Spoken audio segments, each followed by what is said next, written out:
The impudence, the audacity, the unmitigated gall of those knuckleheads of liberty podcasters, daring to voice opinions outside the mainstream of accepted thought.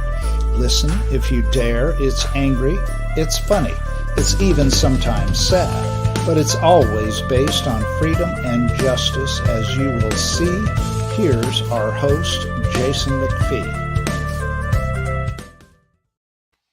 Welcome to the Knuckleheads of Liberty. We're coming at you on November 28th, 2022, just after Thanksgiving, and we're very thankful to be talking about school choice today. And we also have a special guest, and I'll introduce her as we introduce the panel. In our upper left-hand corner, we have Leon, the word Brathwaite, last word in Liberty. He is a retired engineer in the state of California. In our lower right-hand corner, we have our screaming eagle of freedom, Tim Everett. He is a pilot in the state of California. In our upper right-hand corner, we have Linda Lynn Cakadelis, and she is the executive director of the North Carolina Coalition for Charter Schools, and she's worn many hats in education in North Carolina. So we're thrilled to have her on the show today, and we're going to sort of hit a lot of topics that are related to school choice and such. So jumping right into the issues here. So we just had our elections, and Leon, maybe I could get the visual up, and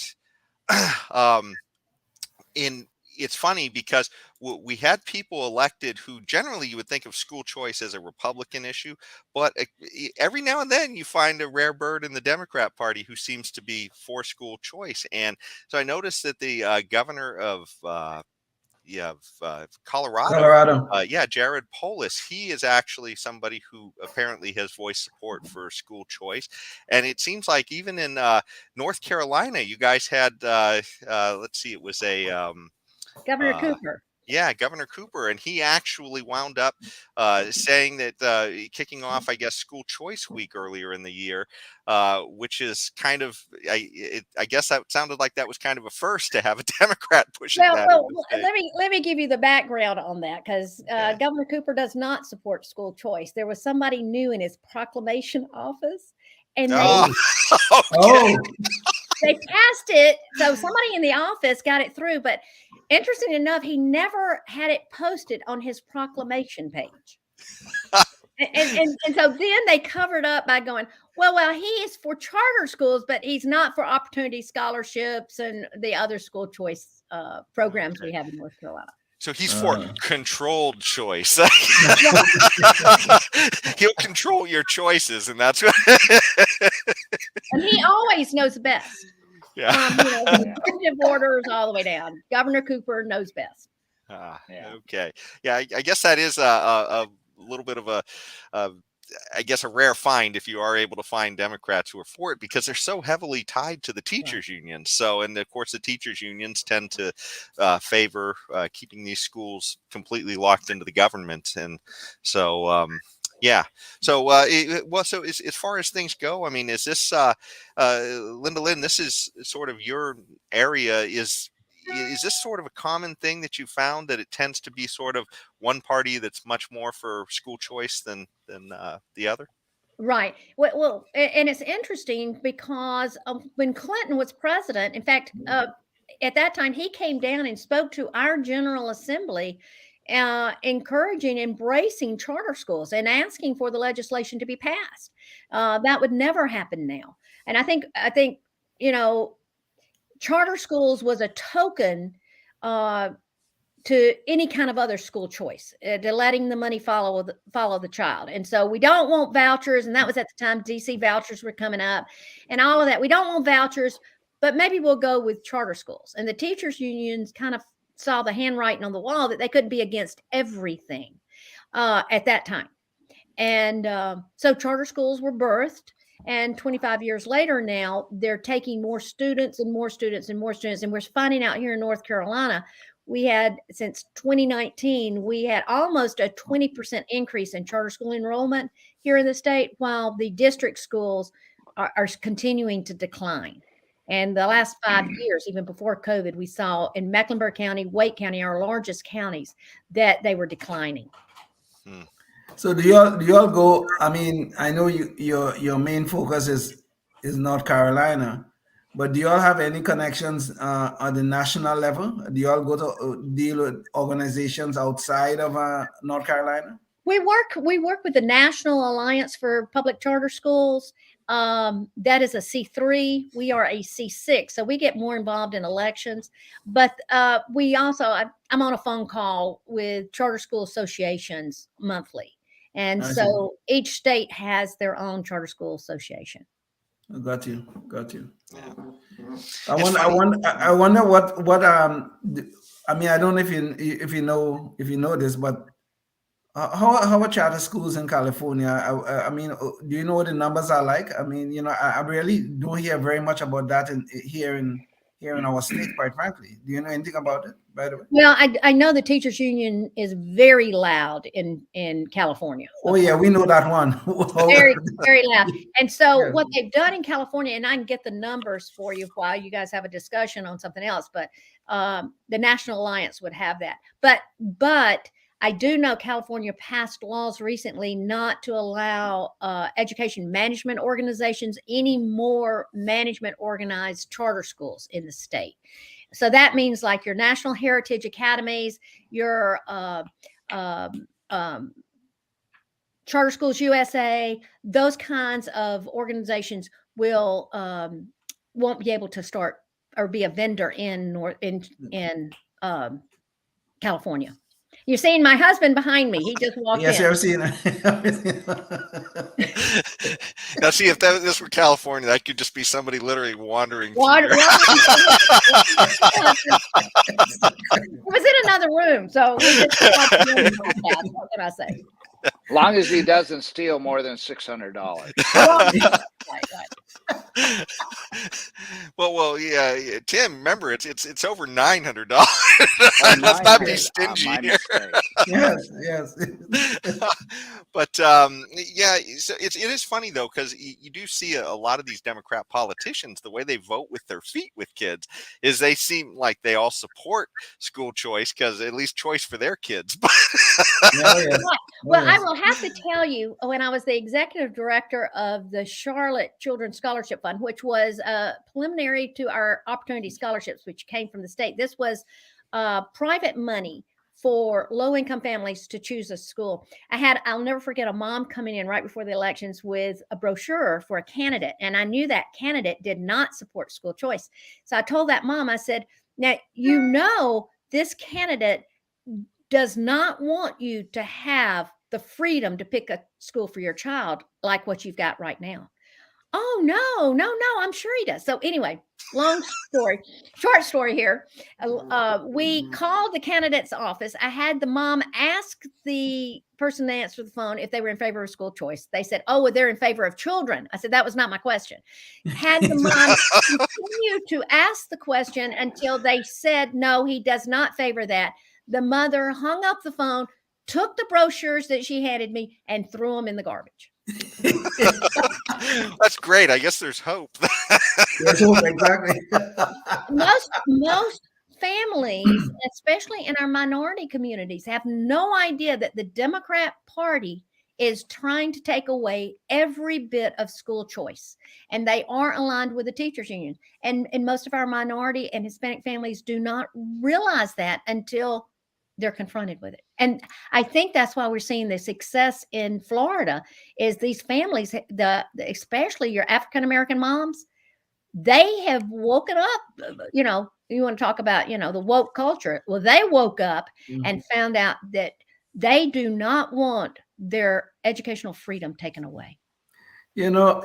Public education in general is truly a national disgrace. But when you look at what's going on in minority communities in America, Black and brown communities, it is beyond a national disgrace. It is totally disgusting and disgraceful. And this is the area where I think we can really make some inroads into this whole school choice movement. Because, I mean, Black and brown kids are really suffering from the education. This thing that they call in education in the inner cities, in the urban centers of America, this thing that we call in education, it is not. Many of these kids are graduating and they can barely read the diploma we are handing to them. and this cycle of poverty and everything else that go on within some of these communities is just continuing because no one is educating the next generation. So this is the place where I think some of our resources could be focused in terms of getting school choice more widespread in the United States. I mean, I know it's more of a local issue, so we have to go state by state and all that. But I think this is a place where we could really focus some of our resources. Well, Leon, you can't expect to hold anybody to the standard of actually being able to read their diploma. That would be racist, right? Yeah, Jason. Just like it's racist to teach some of these kids math, it's racist, Exactly. Well, and speaking of expect them to math, get the right answer too. well, speaking of math, and also, I guess, reading scores, and maybe we could pull the visual up on this. This is something that who could have foreseen it? With lockdowns, and the one size fits all. They literally just shut the schools, continued to pay the teachers, and lo and behold, we find out, a few years later that it's like the kids lost a year or two worth of their growth in school across the country. And, it's just terrible. And I mean, it seems to me this is an area that screams school choice because, the idea of one size fits all. Well, maybe there were some teachers and students who would have wanted to brave going to school during the COVID pandemic. Maybe there were people who, this wasn't going to work for them, but one size fits all apparently didn't fit in almost anybody very well with respect to the lockdowns. Do you guys want to talk at all about these terrible results that we're getting from COVID and maybe how that might be driving people out of the public schools? Linda, you can go ahead. Linda, go ahead. Well, Jason, I think we're seeing what we call micro schools start up. At least that's what we saw in our state. Just families getting together when they couldn't go to school and start homeschooling or pod the schools, just micro, very, very, very small, because parents know the importance of the reading of math, of wasting a year. You can't do that. Leon, just real quick, I did pull up as the beginning of the 21st 22nd school year, Yes. 2021, more than 1,300 charter schools existed in California, and there were 7 all charter districts operating in California. Okay. So the charter school movement is alive and well in California, but I believe if you look into it, it's being regulated to death. And that's the concerns. And that's why our organization autonomy is so important, that we don't have to do the same thing that a district school. Yeah. Well, thank you for that kind of information. But the thing is about this issue that Jason is raising here is that, out of COVID, I mean, our kids truly suffered. I mean, suffered a lot because of COVID and will continue to suffer because of the lockdowns. But, I think we can look at one reason, one good thing that came out of COVID, maybe is to get more charter schools and to get more money following children out of COVID because of COVID. Because, one of the things that happened is that most of these schools, these district schools, or as you call them, Linda Lynn, they put their teachers online with no training about teaching online.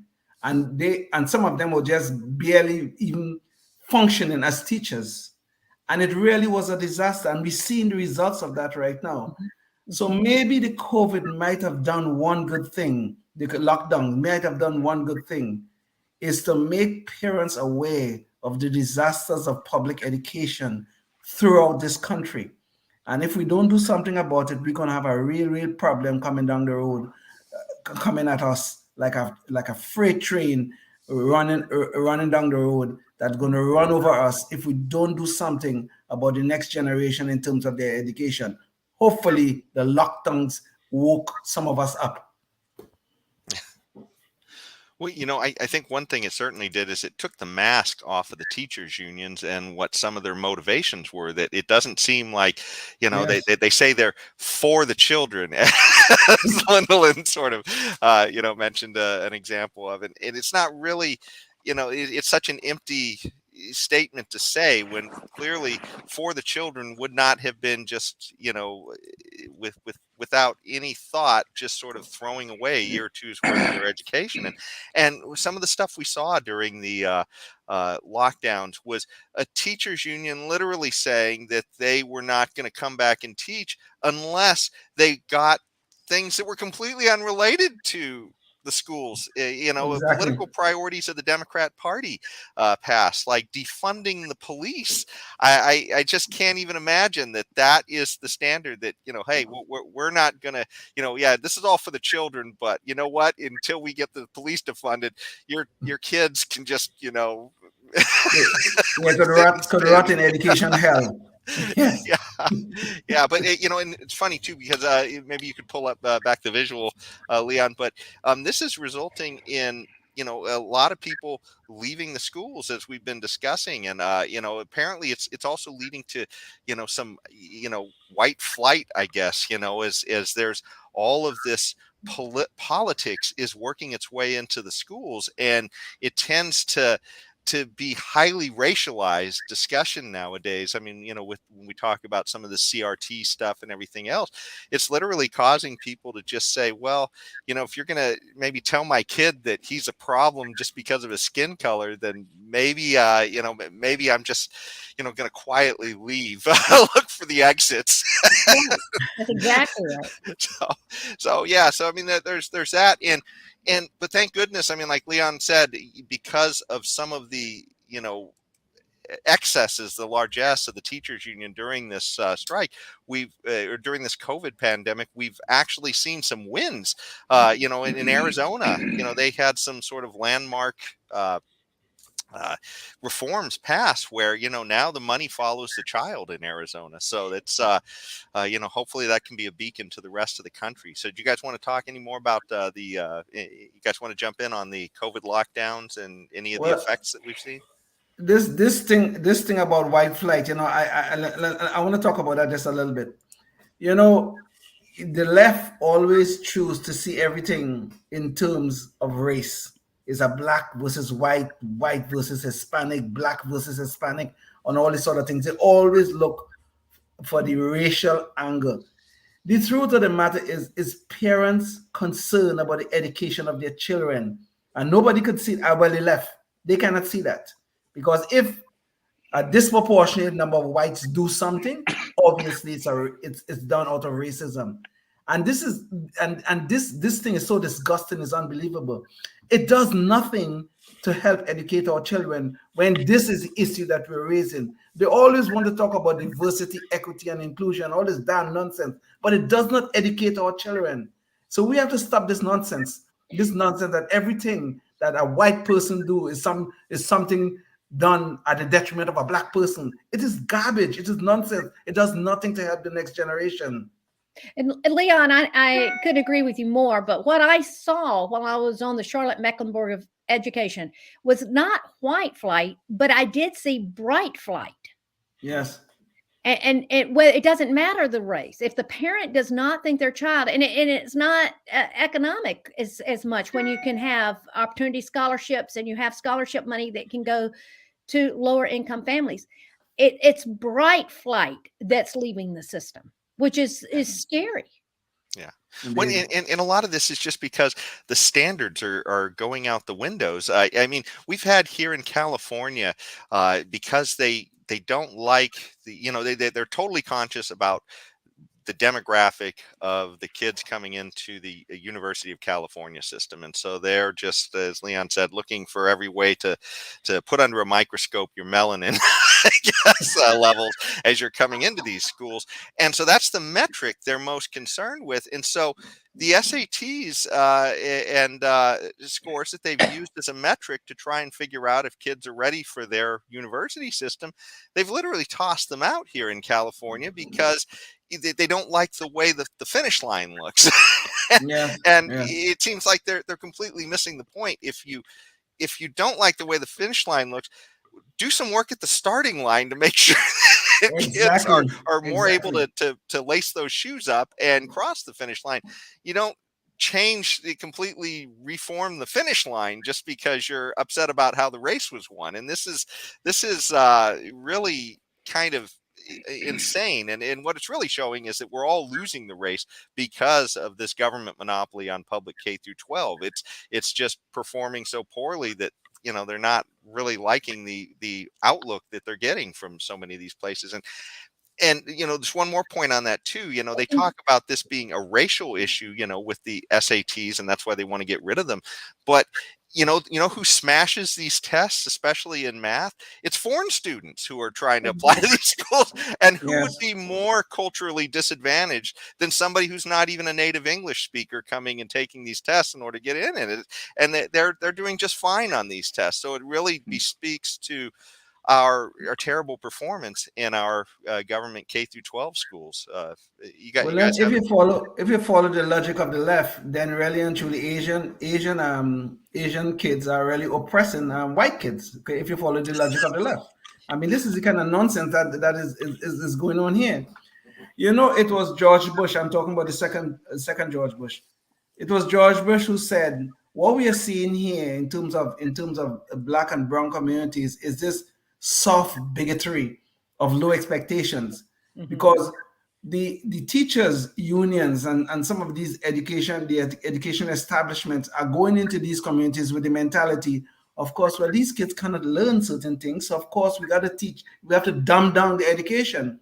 But Jaime Escalante proved that was wrong. He went into East LA, some of the poorest communities that you could think about in the Los Angeles area, and taught calculus to these little kids. And calculus in schools, most of them passed it with flying colors. Calculus but it's this bigotry of low expectation that is causing the problem. And this is why we have to change this, and we have to change it fast. Well, Leon, I just want to jump in. Calculus in a school where they weren't even teaching calculus before because they didn't think the kids were capable of it. Again, low expectations. Yes. Exactly. And Leon, we have seen that in pockets across the United States. When you have high expectations, you have a good curriculum. Gertrude Williams in Baltimore wanted to use the Calvert curriculum, and the school system wouldn't let her. She had to use the regular curriculum, and she went to the school board and she said, they told her that was a rich man's curriculum. And she said, I've been using a poor man's curriculum. I want a rich man's curriculum. And she flipped the scores, and those kids, I visited the school back in the 90s. Unbelievable. Very poor, high crime area. The kids were succeeding. Indeed. Yes. Yeah. I think so much. Oh, sorry. Go ahead, Tim. Oh, I just said, yeah. The epitome, which blows my mind, the epitome of racism is lowering the standards. Yes. I totally agree with you. Yeah. I totally agree with you. And I was just going to say that it's more like not the kids being capable of learning. It's that the teachers are incapable or just don't want to work hard enough to be capable of teaching. Well, in North Carolina, we have a pay schedule for teachers that you automatically get raises if you've taught another year, and maybe you go back to the schools of education and get another degree.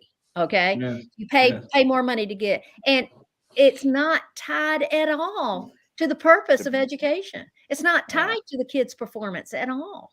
And the only way a good teacher can make more money is become a principal, and then you get them out of the classroom. Well, that makes no sense. You can have a manager manage the school, but your teachers, your quality teachers, you want them with the students. And we know who are quality teachers. It's not brain science there when you walk in a classroom and you see them having management control of the kids. And all of us have walked through schools and we've gone through different classrooms. Indeed. Well, this is a good transition to teacher pay and, how these incentives are set up in schools, because this is the problem, because it's all government run. And Leon, maybe I could get a visual on this one, but because it's all government run, then it's set up through the union such that almost everything is seniority based. So, like Linda Lynn was just saying, well, if you can show that you took a certain class, then you maybe get an extra bump or something like that. But it's not actually based on any metric of customer satisfaction at all, Right. which is Right. the parents and the kids, and how they're performing in the long run. And so there's this thing we keep hearing the drumbeat from, especially from Democrats, that, well, teachers just don't make enough, and it's always, sort of a sob story that we're hearing while they go on strike, and then the kids are left. I mean, we had something here in Sacramento that was, I thought, just appalling in the Sacramento City School Unified District. And it was on the tail end of the COVID lockdowns, where the teachers, after returning to school, decided that they weren't getting paid enough and were going to go on strike. This was on top of the kids being out of school, having just been, locked out of school for over a year. And they Yes. went on strike, and the kids wound up, I believe, being out for, like about a week longer, after returning to school. And of course, they'll tell us it's all about the kids, but oftentimes these metrics aren't compared on an apples to apples basis. It's more of an apples to oranges, because they're often not factoring in the summer vacations that they have that are much Right. longer than other careers. The Yeah. cost of living in the different areas of the country is not even figured in. It's just Yes. everybody should make the same amount. It's never enough. And so I often ask the question, how much money does it take to educate a child? I mean, let's just get real clear here. How much money does it, what do you think? And I believe many people go, well, I don't know. Well, the answer is exactly what Rockefeller said about a rich person. How much money does it take to be a rich person? And the answer to that is a little bit more. Yeah. Well, and certainly it seemed like in Seattle, a little bit more, 6 figures isn't even good enough. Right? Exactly. And this is, quite frankly, why we need school choice and why we need competition, because that will essentially really tie pay to customer satisfaction in the end. Pay to performance. Tied pay to performance. Yes. Yeah. I have to share with you, my son was in middle school. Now he's 38 years old now, but he was in middle school, and I picked him up from school, and he was so angry. Now get the whole picture. I'm on the board of education, right? I picked him up, and he was just every day was so angry. Well, finally, dinner time one night, it came out. Middle school. Now think about this. 12 years old, that age group. They were making the boys' PE class play soccer against the girls' PE class. But to make it fair, they were making the boys run backwards playing soccer. Oh, God. Now my son just didn't get this equity piece of this, that he had to run backwards. And I picked him up at school, and he was so angry. So we looked for another option. And I found what they called a cottage school. Now, this was a school that was located in a church, was not part of the church, but they used the facility during the week. Every teacher was self-employed and rented a room in the church building. And the one that we happened, I looked into it. My son was in a class with an African-American male that was a phenomenal teacher, unbelievable teacher. He had 10 little boys in the morning and 10 little boys in the afternoon. And my son took an Iowa when we started, and an Iowa 2 years later, and he had progressed more than 3 years. Wow. He was behind when we started. He was excelling when we finished. Why? Because of that teacher. And the teacher we looked at his weaknesses, my son's weaknesses, and he taught to his weaknesses. Yeah.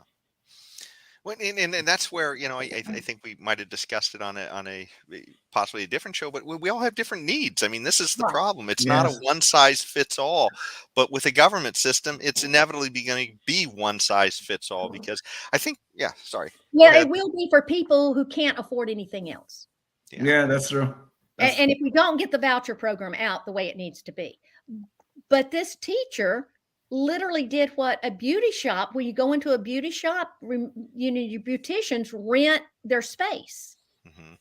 And they build up their clientele. Well, that's what this excellent teacher did. Rented a room, self-employed, and was able to teach.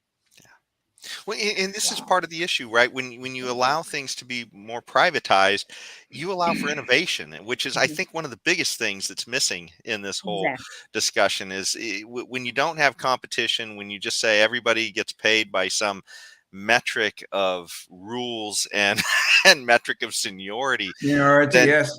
nobody has the incentive to buck the system. I mean, you brought up Jaime Escalante earlier, Leon, and he was punished for bringing success to East LA schools, bringing calculus to these young kids and changing kids' lives. I mean, in dramatic ways, because some of these kids that he taught wound up going to be, like aerospace engineers and other things when they were coming out of places where, had they just followed the government track, they'd be lucky to not wind up in prison, quite frankly.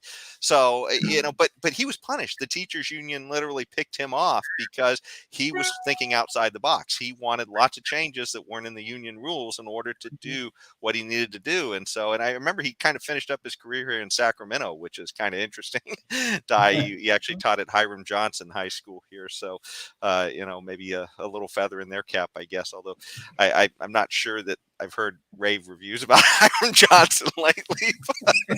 I don't know. But so anyways, but these incentives are just all wrong, and that's what the biggest issue with all of this. But the bottom line is here. It is impossible for the education establishment and bureaucracy to care more for your child than you as a parent can.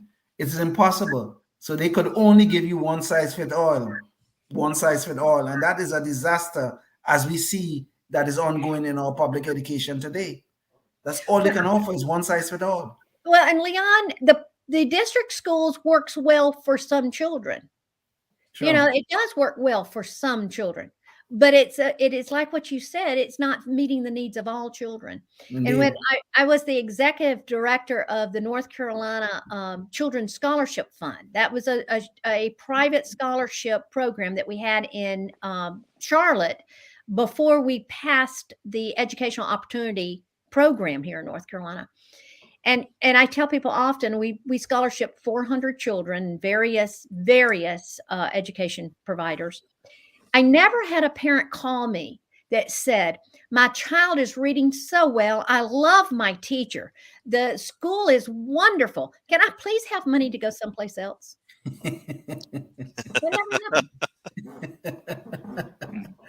Linda, while I agree with you that the district schools work for some kids, my problem is that too many kids are not being served by the district schools. Too many of them, even though there are some who do get the necessary service and education out of the district schools.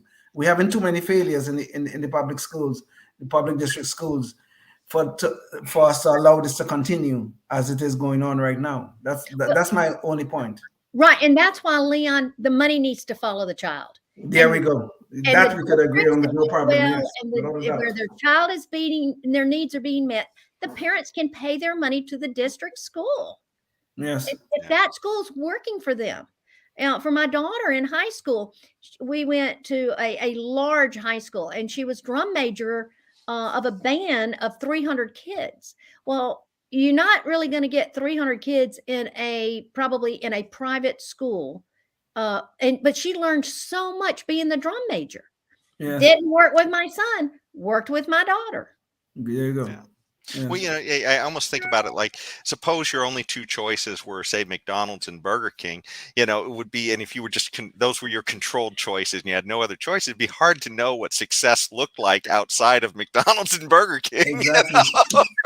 So I never know Taco Bell existed. I mean, exactly. Or maybe even at a Morton Steakhouse or something else. I mean, the point is, there might be a lot of different choices for a lot of different people. So. And as I said before, Bad restaurants go out of business. Yes, Whether they're yes, a Morton yes. Steakhouse or they're a McDonald's, they will go out of business because of their customer base. And therefore is the problem. Government schools, because money doesn't follow the child, the money follows the system, they can continue to exist even when they should be out of business. Yeah. No, in the government, in the government world of government running the restaurants, when we have a bad restaurant or somebody get food poisoning or that kind of stuff, the bad restaurant will be asking for more money to keep on providing the same bad food. Right. Well, I think that's where Milton Friedman, in his classics writing about school choice, is you could have a rating system like restaurants Yes, do. And if it's, if yes. you get 50, who wants to go eat at that restaurant? Well, I think the ultimate metric too is just for parents. It's you look at a school and where have the alumni gone? And if the alumni are all headed off to become doctors and lawyers, I think most parents would be kind of okay with that. But if all the alumni are winding up in the prison system, that's a real condemnation. But of course, there's no choice or metric. I don't, just terrible. But but anyways, speaking of people being, I guess, shut down because of bad performance. Let's get to our Knucklehead Noise Patrol, where we'll take you to San Francisco. And in San Francisco, they actually had during the pandemic. Let me see here. So they actually had an issue where, oh gosh darn it, sorry about this. I'm just having to bring up the. So they had an issue with their school board where they were just not interested in, it looks like, focusing on any of the academic issues of the students during that time period of the COVID lockdowns. They were literally focused on changing the name of the schools because they weren't woke enough. So you literally had a school board commissioner who was running around and changing names. Like I think they pulled Abraham Lincoln's name off of a school because they They thought did, he yes. was They too did. racist. And they even pulled Dianne Feinstein's name, who's a U.S. senator, because, hey, I guess she was popular in the past. She's been there over 50 years, I think, in the Senate or sometime like that. But apparently she's not woke enough today. So they wanted to pull her name off of a school. And that was their priority while the kids were suffering. And they were literally talking about merit being a racist thing. In fact, here's the quote that she had. And this goes back to 2020 October 13th school board meeting where Allison Collins said, when we talk about meritocracy, and especially meritocracy based on standardized testing, those are racist systems, she said. You can't talk about social justice and then say you want to have a selective school that keeps certain kids out from the neighborhoods that you think are dangerous. And so I think she completely gets the idea upside down, that somehow you're trying to keep kids out from a certain neighborhood if you have a standard of excellence. The issue is go in and try and figure out how to help those kids run the race, not to sit there and upend the standards. And so they actually had a public school named Lowell. And it was apparently a merit-based that you used to be able to get into that, and they were considered, I guess, one of the highest-ranked schools in the country. And after this woman's standards of taking away these merit-based standards, it suddenly became a very uninspiring school. And I just, but there is some hope, and that's that they got rid of her at the end of this. People in San Francisco rose up and said, this is too much, and they voted them out. So there is something you can do. You can pay attention in your community. And so you guys want to jump in on this story? I just think it's... But I mean, while it was good that they got rid of this woman, or I guess it was a woman. Who knows? Who knows these days? Maybe she'd identify as a woman. Who the hell knows? But while it is good, but the mentality haven't changed though. This mentality is widespread throughout the state. Again, this whole thing about merit being racist, it gets back to this very same issue we raised before. Is this soft bigotry of low expectations? And this is what is going on, and we have to change this. We really do. And Leon, it's the epitome of racism Yes. to think Yeah. that a brown and black person cannot perform at high levels. I mean, There you go. without saying who was their teacher, kindergarten through 12th grade. What was the problem? Going back to Jason, what you said, we're looking at the finish line. What we need to look at the starting line and what's happening year after year after year. Yeah. And I will give you an example. When I was doing my student teaching in South Carolina, I always wanted to be a teacher. That was I just couldn't wait to get in the classroom. And back then, you did your student teaching your senior year. Why they waited till your senior year, I don't know. But anyway, senior in college, I was in rural South Carolina, and my first lesson plans, my first teaching a classroom was renaming, regrouping, carrying and borrowing in math. And I'll never forget, second grade classroom. And my goal, of course, was every child in that room was going to learn that concept, or my name's not Lindley Cacadelas, man. They're going to learn this. And I had one little boy, he was a little black boy, was not getting the concept. I mean, I had done everything I'd known to do. He just was not getting it. I will never forget asking the teacher, what else do I need to do? Never forget. She looked at me and she said, oh, he's just going to grow up to be a garbage man anyway. Don't worry about it. Jesus Lord. Yeah. And then that shows you when it's not tied to performance, right? I mean, if that person had an incentive, right, then it's not just like, oh, well, he'll be a garbage man. Well, then maybe your pay will be sort of garbage pay as a teacher as well. Exactly. Right? Now think about her telling a student teacher that. Now, the good news is I didn't file a complaint. I didn't know what to do. I was shocked when she said it. And, being 20 years old, just starting out, I didn't know what to do. But I did know that child needed to know the concept. And I will tell you, before I left the classroom, that child learned the concept. There you go. There you go. If I may tell a little personal story here, okay? I was 13, maybe 14 years old when I first learned calculus, okay? It was taught to me in a public school. This was in Trinidad. It was taught to me in a public school. But look at my skin color. Right. What did that have to do with me learning calculus? I could not possibly go home and tell my father, oh my dad, I can't learn calculus because I'm black. What my father would have done to me, he wouldn't like to know. But okay, I had to go to school.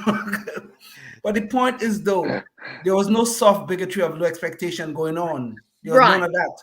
We had to learn, and we did. And it was not unique that I was learning calculus at 14 years old. That was not unique. That's very common for people in my era. I don't know if it have changed now, but it's very common in my era. And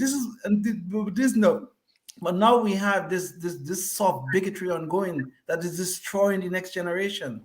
And God help us, we got to change this. I can't say that enough. You're right, Leon. Leon, I didn't know they were so racist in Trinidad back then, trying to force calculus on you at age 14. Yeah. But James, I didn't realize it before. I could have been part of the oppression Olympics, man. Come on.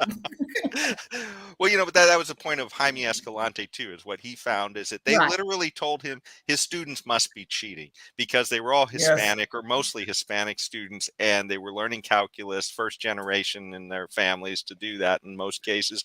And the school system literally told them, hey, your scores are too high. You must be cheating. I think they made some of the kids redo the test. If I'm not mistaken. They made them redo the test, and they smashed it when they redid Guys, it. the same thing happened to Thaddeus Lott in Houston, Texas. I mean, we can go around the country. Gertrude Williams in New Jersey. I mean, there are people that have said, let me educate these kids. I can do it. And we see it in charter schools all over the country. Well, I think that's a good note to sort of transition out of the show. And do you want to tell us just a little bit about your organization again for anybody who hadn't seen it? And by the way, if you're interested as a listener in hearing more about North Carolina charter schools, we did another podcast with Lynn as well recently. And so check that out. And it goes into more detail about what North Carolina charter schools is doing. Well, thank you, Jason. We are a member organization. We serve charter schools in North Carolina by keeping the stakeholders actively informed about legislative issues and advocating for equal charter funding and seeking autonomy of charter schools at both the statutory and regulatory levels. And we have about 80 schools now that we represent across the state, and we stay very active in the halls of the General Assembly. Very Awesome. good. Leon, Very could you good. pull up the visual real quick too, so people can see the website before we leave? So, and that's nc.chartercoalition.org. So check that out online and find out more about them. So, well, thanks so much, Linda Lynn, for joining us today. I think we all learned a lot. And as far as for our other guests, thanks you for joining us as well, or for our audience rather. And we will see you at the next one. Until then, stay free. Thank you, Linda Lynn. Thank you so much. Bye-bye. Yeah, thanks so much. Bye-bye. Bye. Life, liberty, and the pursuit of happiness, always and forever. Thank you for listening to the Knuckleheads of Liberty podcast. Find us on Facebook, Rumble, YouTube, your favorite podcast network, and at knuckleheadsofliberty.com.